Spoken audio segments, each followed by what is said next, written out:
Una ironía a la incansable búsqueda de la perfección. ¿Quién dice esto? Delfina Cohen Dweck.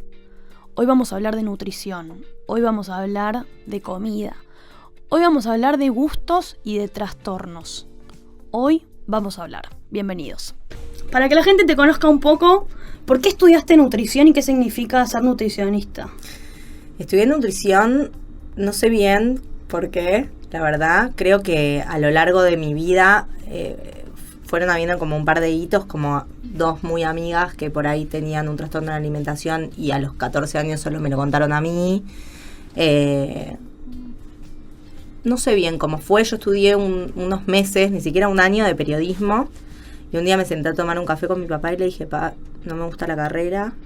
Y él después de, bueno, no conoces a mi papá, ¿no? De darme todo un discurso de que no importaba, que lo importante era que yo sea feliz y que todo lo que haga iba a servir para formar la persona que soy. Creo que mucho de lo profesional que soy tiene que ver con los pocos meses que estudié periodismo, o sea, influyó de verdad mi carrera. Y cuando yo estaba entre sociología y psicología, y cuando nos estábamos parando, mi viejo me dice, ¿y nutrición? Y le dije, ¿sabes qué? Siempre lo pensé y nunca lo dije en voz alta. Wow. Y al otro día me anoté en la carrera. Y acá estoy. Empecé a estudiar nutrición por eso, y a medida que fui estudiando, fui descubriendo de la carrera que era maravillosa y que era una herramienta increíble para cambiar vidas, para ayudar a cambiar vidas. Y fue virando un poco lo que fui haciendo, pero hoy lo que más me gusta y lo que más me interesa es enseñar que la nutrición es mucho más que lo que uno puede ver en el espejo en un resultado. Que creo que, volviendo a lo que decíamos antes, en Argentina es algo que, o sea, la salud nutricional se mide en el espejo. A ver, me surgen 1000 preguntas. ¿Por qué la gente va a un nutricionista? ¿Qué es lo que más descubrís del lado de la profesional? La gente va al nutricionista generalmente, ahora está viendo un poco un cambio, pero de verdad que generalmente para sentirse bien. Para sentirse bien en todos los sentidos, pero sigo viendo que es en el espejo, con la ropa, desde la estética. Después hay mucha gente que viene a aprender a comer. Creo que también porque la pantalla de... bueno, yo tengo un Instagram y ahí como que el mensaje que doy todo el tiempo es que la nutrición es mucho más que el espejo, que es lo que estoy diciendo. Entonces vienen a aprender a comer para no vivir a dieta, porque hay mucho dietante crónico, como le digo yo, en la vida, que viven pasando de dieta en dieta. También lo vimos mucho creciendo. Yo era una dietante crónica, y vienen a aprender a comer y a entender que la nutrición es un equilibrio y no es solamente cómo me veo o un peso en una balanza, que ni lo digo en voz alta porque ya me parece muy vintage hablar de peso, pero eso es lo que más veo en consulta. Después yo me especialicé en trastornos de la conducta alimentaria y trabajo también con eso, pero bueno, es como, eso lo hago en un equipo, no sola, porque los trastornos los TCA, lo voy a resumir así, no se tratan individualmente, sino siempre con un equipo de distintos profesionales, multidisciplinario, que encare esta patología. Cuando vos decís comer bien, ¿qué significa para el común de la gente como yo que no somos del palo? Comer bien significa sentirse bien durante el día, no tener ningún síntoma digestivo. Comer bien significa que la comida sea lo que tiene que ser, que es como si fuera el combustible del cuerpo. Vos pensás que todos nuestros órganos y todas las células que pasan por nuestro cuerpo se forman de lo que comemos. Entonces, si vos ¿qué le cargas a tu auto? No le vas a cargar agua ras, le cargas nafta, y si podés elegir y tenés la posibilidad de elegir que sea la mejor, lo vas a elegir. Esto es lo mismo. Lo que pasa es que comer bien, y acá es difícil, por ahí me voy por las ramas, pero comer bien también significa que cuando te enfrentes a una comida o a tu elección de lo que tienes que comer, no solo estés pensando en esto me va a hacer bien, esto es el mejor combustible para mi cuerpo, sino que haya un equilibrio, voy a decir muchas veces la palabra de equilibrio hoy, emocional, en la salud física y en la salud mental. Si yo no puedo ir a un cumpleaños, porque en el cumpleaños va a haber comida chatarra, y eso no es comer bien, entonces eso no es comer bien, porque eso no es salud.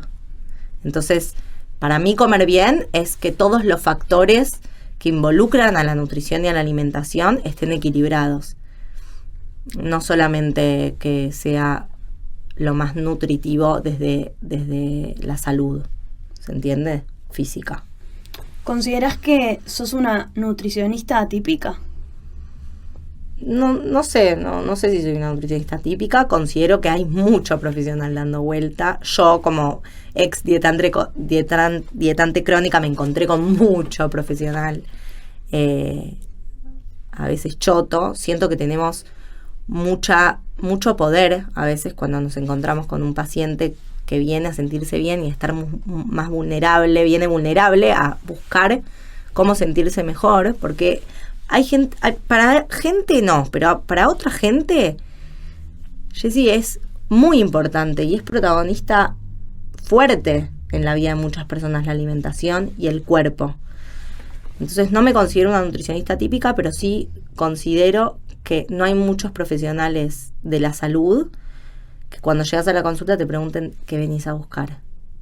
Es como que directamente, en mi experiencia, muchos directamente te dicen lo que tenés que hacer, lo que tenés que mejorar, sin preguntarte qué querés.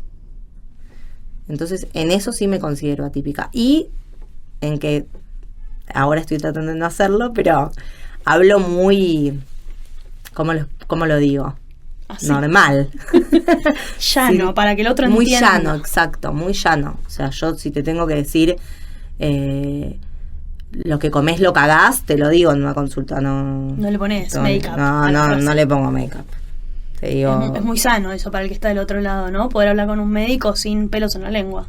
Sí, creo que está bueno. Y está bueno poder confiar y saber que el otro, que el que está enfrente tuyo también es una persona que vive o vivió. En la profesión decían mucho, nunca seas autorreferencial.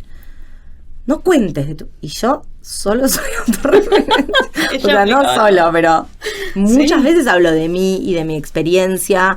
Y yo no tengo todo sanado. O sea, hay muchas veces que yo me encuentro... Tengo muchas más herramientas hoy, pero digo que me encuentro con las problemáticas de... Che, ¿qué hago? ¿Me llevo un tupper a este evento? Ahora que vos dijiste, fui mamá. Y me sentía muy rara con mi cuerpo, no me encontraba en mi cuerpo. Y yo por adentro decía, pero si yo sé, ¿qué le diría a un paciente? Y nada, y tenía los mismos problemas que hubiera tenido una persona que venía a mi consulta siendo nutricionista. Y para mí está bueno que eso el paciente lo sepa. Que vos también sos vulnerable, que vos también sos... Te pasa a vos, ¿cómo no me pasa a mí? ¿Cómo no te va a pasar a vos? Claro, a mí me parece re loco que desde la carrera te inculquen no hablar desde uno, porque digo, no es la psicóloga donde vos tenés una distancia que tiene que haber para que exista esa transferencia. Al revés, creo que si vos vas a ver un nutricionista, por lo general, creo que hay personas que no pasan nunca en su vida por un nutricionista, ¿no? Qué loco, porque podría ser algo que te ayude a vivir cualquier tipo de tema de una manera mucho más sana, mucho más fácil, mucho más amigable, pero considero que todavía es como que está medio ahí distante, ¿no? Bueno, yo creo que eso es culpa de los nutricionistas mismos. O sea, que generamos esa distancia, o sea, no por no ser autorreferencial, pero sí porque muchas veces el paciente se siente juzgado. O sea, siente que está yendo a un confesionario, ¿no? Una consulta para sentirse mejor. Y creo con esto que me decías que no es que todos tienen que pasar por un nutricionista. Esto se tiene que enseñar en el colegio. Tiene que ser una materia. Pensar lo importante que es la comida en nuestras vidas. No solamente desde lo fisiológico, desde lo social. O sea, nosotras nos queremos juntar, o nos juntamos a cenar, o nos juntamos a tomar un café, siempre es parte. Es parte siempre. Un cumpleaños, hay comida, en todos los eventos sociales hay comida. Y además, hay una realidad, que es que no es solo un combustible. Hay placer que pasa por el medio, ¿entendés? La comida es un goce también. Entonces, el significado que vamos construyendo alrededor de la comida a medida que vamos creciendo, depende de un montón de cosas que van pasando en nuestra vida. ¿Por qué? Porque la comida es fundamental. Si no comes, te morís. Wow, tremendo. Eso sí. Es así. ¿Vos como nutricionista tenés que estudiar medicina o es una carrera aparte? No. Es una carrera aparte. Sí, la nutrición tiene muchas materias de medicina. Yo cuando me metí en la carrera no lo sabía. Tampoco sabía que me iban a gustar. Pero tenés anatomía, fisiología, fisiopatología del niño. Bueno, nada, muchas materias que tienen que ver con la medicina. Pero no tenés que ser médico. Hay médicos nutricionistas que primero hacen la carrera y después se especializan en nutrición. ¿Y hay diferencia entre un profesional que sea médico o no? Sí, mirá qué loco, pero yo siendo nutricionista no te puedo mandar a hacer análisis de sangre, por ejemplo. Wow. A mí me parece una locura. Wow. ¿Y cómo no es un parámetro que a vos te sirve para laburar ese? 100%, pero no, lo mandás a un médico que le haga una orden para hacer ese análisis y que te traiga los análisis. No, es una locura. Pero funciona así. Dejaste helada. Funciona así. Y obvio que no puedes recetar medicamentos. Nada. No, sí puedes recetar, por ejemplo, vitaminas. Ah, bien. Por vitamina D porque la tenés baja, vitamina B12 porque la tenés baja. Uh-huh. Pero bueno, medicamentos no, y eso está bien. Eso sí me parece bien, porque hay que saber más. Pero que si yo sé leer análisis de sangre y me lo enseñan. Claro. O sea, ¿cómo no te voy a poder mandar a hacerte uno? Bueno, eso no pasa. Vos hace unos años vivís en México, ¿no? Uh-huh. Con esa experiencia, ¿qué onda trabajar para argentinos siendo argentina? ¿Y qué onda laburar con gente de afuera que quizás hasta a veces puede ser en otro idioma la consulta? Y bueno, eso me costó mucho también adaptarme a las distintas culturas, como que vos tenés que abrir mucho tu cabeza y investigar mucho, porque claramente no se come igual en todo el mundo. Por ejemplo, en México se almuerza a las 3, 4 de la tarde. Wow. Y casi que no se cena. Creo que el paciente argentino es mucho más obsesivo de la estética, en términos generales. Uh-huh. Y si quieres una diferencia así como menos profunda, por ejemplo, comemos mucha carne. Es una locura. Fanáticos. O sea, para muchos de mis pacientes, si no hay carne o pollo o pescado, no es una comida. O sea, si no hay una proteína animal. Y después creo que para mí como Nutri es mucho más fácil atender a un argentino porque fluye. O sea, es mucho más fácil llegar con esto que tengo yo, que es el idioma llano, a un argentino que a un mexicano. Un mexicano de repente, por ejemplo, para decir una ciudadanía, piensa que lo estoy retando y no lo estoy retando. Claro, nada que ver. Nada que ver. ¿Te cuesta, viste, adaptar esos tecnicismos? Me recontra cuesta. Ellos son como mucho más abajo, mucho más tranqui, mucho más... Y yo voy con toda la energía y por ahí los asusto un poco. Pero bueno, fui aprendiendo. Delphi, en general, cuando te llaman y nunca sabes cómo termina el tratamiento, termina cuando ellos se quieren ir, termina cuando vos diagnosticas un alta. ¿Cómo es la dinámica? Nada. Muchas veces no se quieren ir y los echo. Chao. Pero porque me parece que ya aprendieron. O sea, yo intento siempre en la consulta que el paciente aprenda herramientas. Bien. O sea, no te quiero decir lo que tenés que comer y que vos vengas a contarme, no, porque me comí medio alfajor de más en un cumpleaños. No es para eso la consulta. La consulta es para que vos entiendas, te conozcas a vos. Para mí la herramienta más importante en la nutrición es, y lo voy a decir en una frase, la información sobre uno mismo es poder. Si vos te conoces a vos misma o a vos mismo y sabés qué te gusta, qué no te gusta, en dónde te sentís cómodo, qué estás dispuesto a sacrificar, qué no estás dispuesto a sacrificar, está bien, quiero lograr esto y ¿por qué camino quiero ir para lograr esto? Eso es responsabilidad tuya como paciente. O sea, no puedes venir a decirme qué quiero sin decirme que no te gusta comer esto y esto. Entonces pienso que el tratamiento termina cuando vos estás cómodo, sentís que tenés todas las herramientas. Pero también muchas veces te ofrezco como paciente, como, che, si querés cada 6 meses hacer una consulta para que me cuentes cómo está, para que vos veas cómo te sentís, porque es muy cíclico al ser tan protagonista la comida en nuestras vidas y a relacionarnos tanto con la alimentación, de repente estás bárbaro y de repente, no sé, yo por ejemplo estoy hace un mes acá y estoy comiendo cualquier cosa. No estoy respetando ninguna de mis reglas. Pero bueno, esa también es una regla mía. Te fuiste de vacaciones, gozás.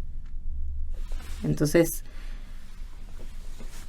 nunca sé cuándo viene un paciente, cuándo va a terminar el tratamiento. Depende de cómo se siente ese paciente. ¿Vos sentís que con los trastornos de la alimentación tenés una responsabilidad muy grande en cuanto a cuando llega alguien a vos, como a tus manos, cómo hacer que la vida de esa persona cambie el rumbo. Una responsabilidad moral, ética, psicológica. Recontra, si trabajas con trastornos de la conducta alimentaria tenés una responsabilidad, y si no lo haces también, porque siempre hay una responsabilidad ética y moral, sobre todo cuando te dedicas a la salud, y porque a vos te puede venir voy a hablar como hablo yo, una pendeja de 14 años a punto de desarrollar un trastorno de la alimentación, vos no darte cuenta y darle una dieta mega hiper archi restrictiva y terminar de tirarla por la borda. ¿Entendés? Jodidísimo, Por sí. eso, y pensá, hablando de la carrera de nutrición, que no, el trastornos de la conducta alimentaria es una materia optativa. O sea, no todos los nutricionistas que pasan por la facultad saben de ese tema. Para mí es trágico. Claro. Sí siento que tengo una responsabilidad ética y moral, pero la verdad es que el paciente tiene que... Es re difícil, pero querer curarse. Porque depende mucho de la voluntad de esa persona. Entonces, podés no tener fuerza, sentir que no podés, pero tenés que querer estar bien y salir de esa para poder salir. Podés estar rodeado de la mejor red de contención y de los mejores profesionales, pero si vos no querés mojarte el culo para cruzar el charco, no lo vas a cruzar. ¿Y qué haces cuando te das cuenta que un paciente está en esas? Mira, lo responsable como nutricionista es o derivar, si no tenés un equipo multidisciplinario, o exigir que por lo menos haya un terapeuta, Acompañando. siempre, un psicólogo, de ser necesario un psiquiatra. Es que depende mucho. Una de las cosas más importantes también de la nutrición es entender que somos individuos particulares, con distintas características, con distintas vivencias, con distintas historias, con distintos contextos. Yo no te puedo hablar igual a vos que a otra persona que viene a mi consulta, ni darte la misma dieta. O sea, me ha pasado 1000 veces ir al nutricionista que me den una hoja impresa con esto sí, esto no, esto sí, esto no, que vos llegabas después y te van lo mismo. Y eso no es individual. Entonces, cuando viene un paciente que está en esas, como decís vos, y tenés que ver qué le está pasando a ese paciente, cuál es el síntoma del trastorno de la alimentación, hace cuánto tiempo pasa, si lo podés ayudar. Fuerte esa parte. Tenés que tener varios para decir, mirá, Claro. hasta acá llega lo que yo puedo hacer por vos, necesitas, y es re fuerte. Yo trabajé en un hospital de día, que es un lugar donde va gente con trastorno de la conducta alimentaria, que están 8 horas por día más o menos ahí, y tienen distintas actividades. Está buenísimo porque hacen grupos y es espectacular para poder curarse. Y ahí aprendí mucho sobre el tema, mucho más que en la facultad. Es jodido, y hay mucho TCA en este país. Por ejemplo, yo que vivo en México, es una diferencia garrafal. ¿Te sea solamente bulimia y anorexia o hay muchas? No, hay muchas. Hay un manual de psiquiatría que se llama DSM-5, que es el que, digamos, cataloga los distintos trastornos de la conducta alimentaria. Y para resumírtelo, hay uno que se llama TANE, que es trastorno de la conducta alimentaria no especificado, que es que no tiene que cumplir con este y este requisito para llegar a ser un trastorno de la conducta alimentaria. Después tenés, por ejemplo, vigorexia, que es como la obsesión por los músculos, desarrollar el gimnasio, los músculos. Lo trato de decir en el idioma más entendible. Después está la ortorexia, que es la obsesión por la alimentación saludable, que ahora, mucho de eso también. Está la anorexia, está la bulimia, pero no se resume en eso. Y algo muy importante, volviendo a esto de que la salud nutricional no se ve en el espejo, es que no tenés que estar consumido hasta los huesos para tener un trastorno de la conducta alimentaria. No se ve. Muchas veces, la mayoría de las veces no se ve. ¿Entendés? O sea, la gente, y mismo la familia del paciente, está esperando que el paciente esté consumido que no se pueda levantar de la cama para entender que realmente tiene una enfermedad, y es una enfermedad. A veces suena fuerte, ¿eh? Una enfermedad catalogada en el manual de psiquiatría, que es el DSM-5. No es una boludez, no es un capricho, no es... nada, para mí es algo que nos falta concientizar mucho sobre el tema. ¿Cómo te das cuenta cuando eres un nutricionista? Digo, debes tener pacientes de muchas edades, ¿no? De todas. ¿Y qué onda es esa diferencia entre atender a alguien que tiene quizás, ¿qué es lo más chico? ¿17 años o puede haber más? No sabes, o sea, yo no atiendo menos de 17, 16, no atiendo menos de eso. Porque no me gusta, porque no sé si tengo la sensibilidad para hacerlo, porque tuve una historia de ir propia, sí, de que fui al nutricionista de muy chica, y para mí a veces no está tan bueno. Creo que a veces cuando son tan chicos tienen que ir los padres a aprender cómo alimentar a sus hijos y cómo ayudarlos a relacionarse con la comida. La diferencia que veo es que cuanto más grande sos, más significado tiene la comida en tu vida y el cuerpo en tu vida, más creencias fuiste generando durante tu vida. Obvio que en las diferentes generaciones también veo muchas cosas distintas. Por ejemplo, en las minas de nuestra edad veo mucha más obsesión por el cuerpo que por ahí en pibas más chicas. Porque ¿quiénes eran nuestros referentes? Todas minas flacas, o sea, nosotras somos de la época de tiempos, claro. Claudia, ay, qué viejas, pero sí, Claudia Schiffer, todas Kate Moss, o sea, todas minas ultra que la moda era esa. Hoy hay referentes mucho más normales de cuerpos. Sí, están las más hegemónicas, claramente, pero digo, hay minas normales, hiper, mega, archi exitosas, con cuerpos que ves en la calle. No son solamente 90, 60, 90. O sea, nosotras somos la generación de las ondas del verano de gente. Sí. O caras, no sé cuál era. No, gente. Eso te lo dejo. Ya no hay ya no sé. Existen, pero ya la gente no consume. No es lo mismo. Sí. No es lo mismo. No va por ahí. Hoy hay otro mambo que son las redes sociales. Decímelo a mí, ahí estoy. O sea, y sí, eso sí lo veo mucho en consulta. Y yo creo que la salud nutricional es también saber filtrar la información que consumís. No es solo qué comida consumís, sino qué información metes adentro tuyo. Eso también es nutrición.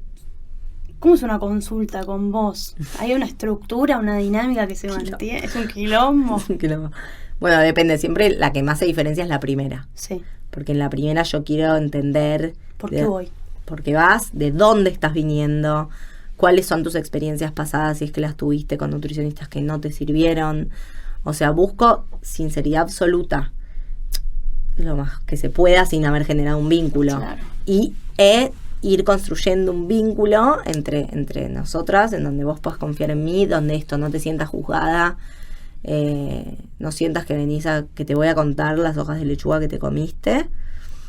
Y quiero entender bien cómo comes, para entender dónde la cagás, en qué te puedo ayudar, y ir armándote un plan, que obvio al principio mando generalmente, esto sí pasa siempre igual, un plan que te armo de acuerdo a las cosas que me contaste, y me gusta como siempre meter mensajitos, tipo, no sé, me contás que te comes la comida de tu hijo cuando levantas la mesa, y tipo, ojo con las papas de cuando levantas la mesa, tipo, como que se sienta personal, porque es importante. Claro. Entonces, nada, como que una consulta conmigo es así, y después, a medida que vamos avanzando, siempre lo más importante para mí es cómo te sentís. Generalmente, y estoy soltando mucho, al paciente le cuesta más que a mí, pero digo, soltando mucho la balanza. Creo que no es por ahí. No es por ahí. Creo que es más por cómo uno se siente. Si realmente tu objetivo es estético, bueno, cómo te queda la ropa, cómo te sentís con la ropa. El peso es muy variable. O sea, un sorete pesa 200 gramos por ahí. Mira. Entonces ese día, hace 2 días, 3 días que no fuiste al baño, que espero que no le pase a un paciente mío, porque intento de que coman bien y eso se regularice. Sí, claro. O estás ovulando, o estás indispuesto, o estás menstruando, o lo que sea. o tuviste mucho estrés en el último tiempo y retuviste líquido o X.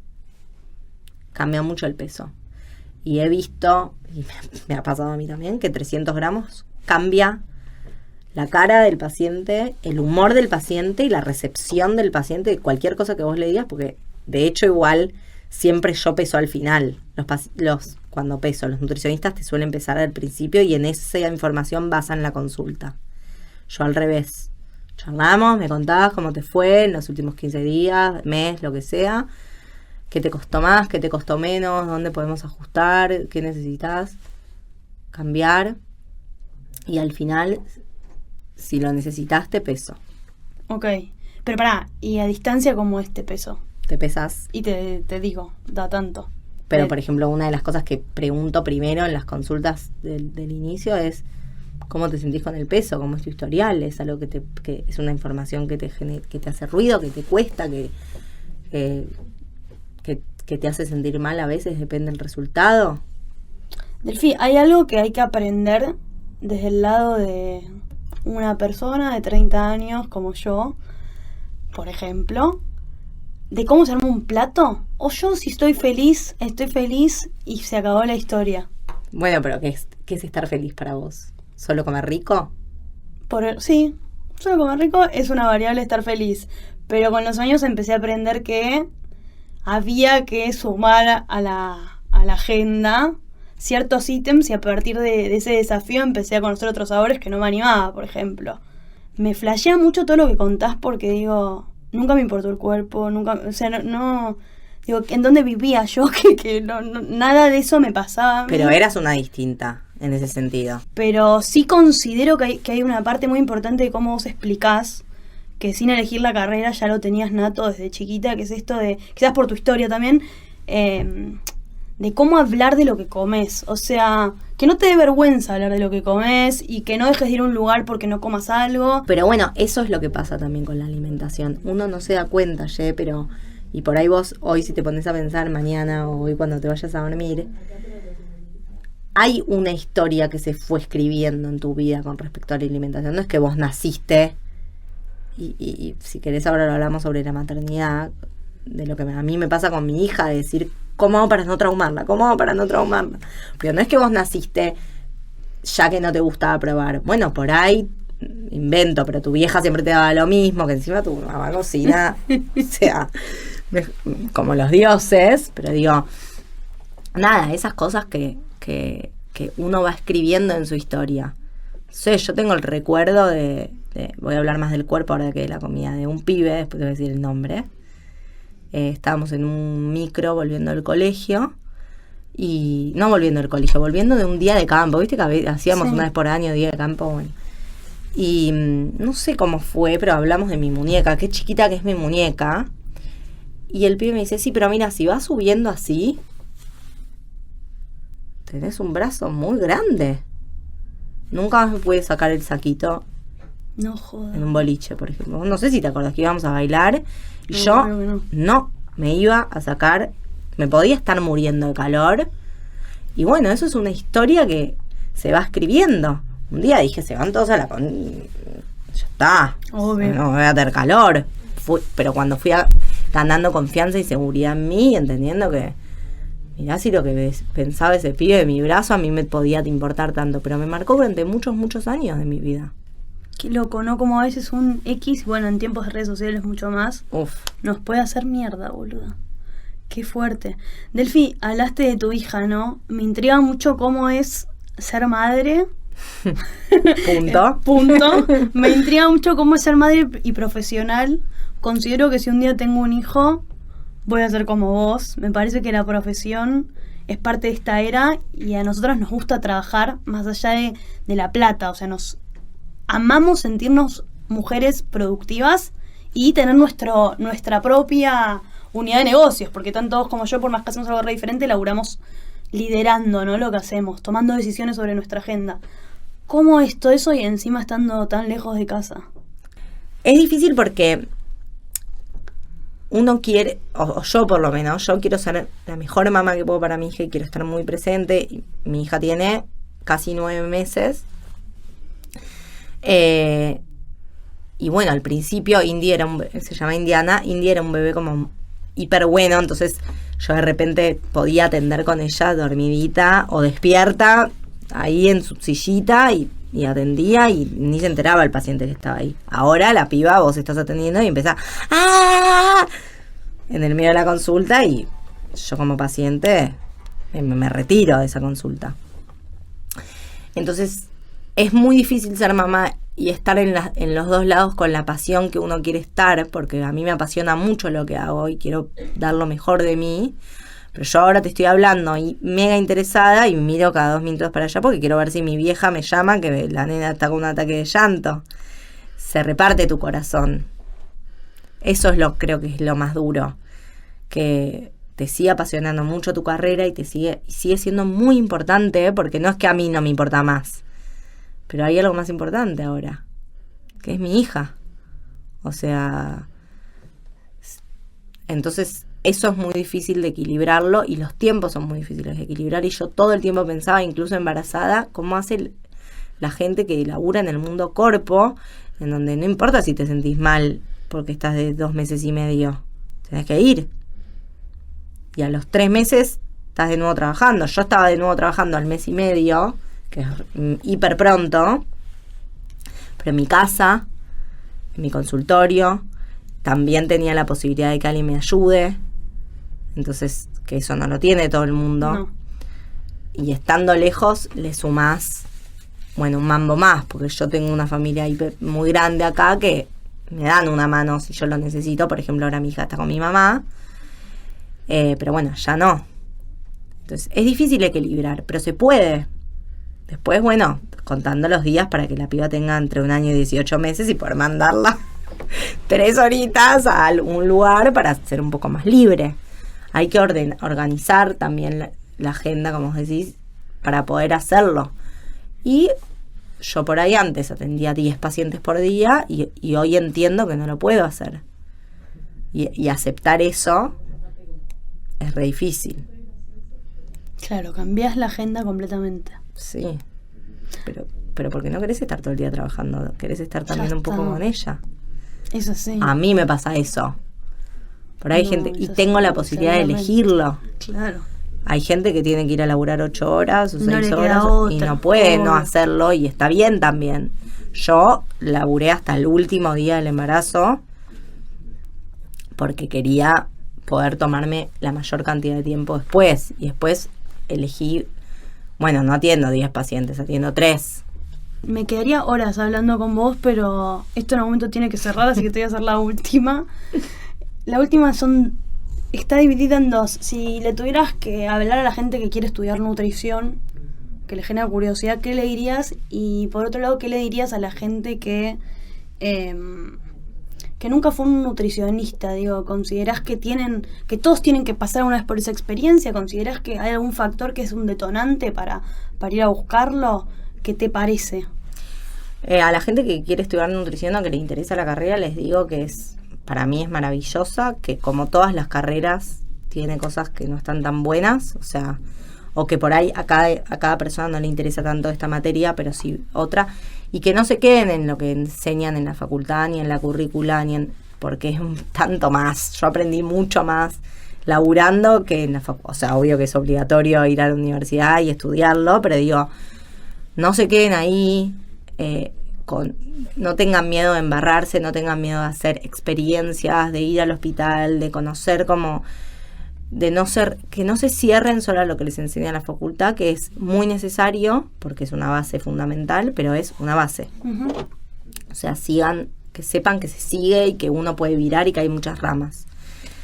Y no sé si todos tienen que pasar por un nutricionista, pero yo siento que es una responsabilidad muy grande nuestro cuerpo. Tenemos un cuerpo, creo que es importante cuidarlo desde lo emocional y desde lo físico. No es lo mismo comer mal que comer bien. No es lo mismo.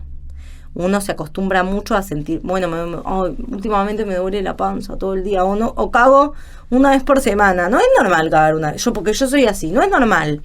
No está bien. Eso quiere decir que tu cuerpo te está mandando una alerta. Entonces, creo que sí hay una responsabilidad, pero también como paciente hay una responsabilidad muy grande de elegir al profesional de la salud con el que te sentís cómodo. Si pasás por un lugar, hay todo tipo de profesionales. Si pasás por un lugar en donde no te hacen sentir cómodo o cómoda, no te gusta lo que te dicen, no te gusta cómo encaran el tema de la alimentación, es tu responsabilidad como paciente ir a buscar a un profesional que sí te haga sentir bien, que sí cumpla con el objetivo de estoy buscando una mejor versión de mí. Sea cual sea esa versión, claramente. Sea cual sea esa versión, que la elegís vos. Eso es el buen cierre que me parece que tiene tu mensaje. Y también, bueno, que tu Instagram se llame Chau Zapan, una ironía al cuerpo perfecto. A la búsqueda incansable de la perfección. Eso dice Delphi y ese me parece el mejor cierre. Gracias por venir. Gracias, amiga, te quiero.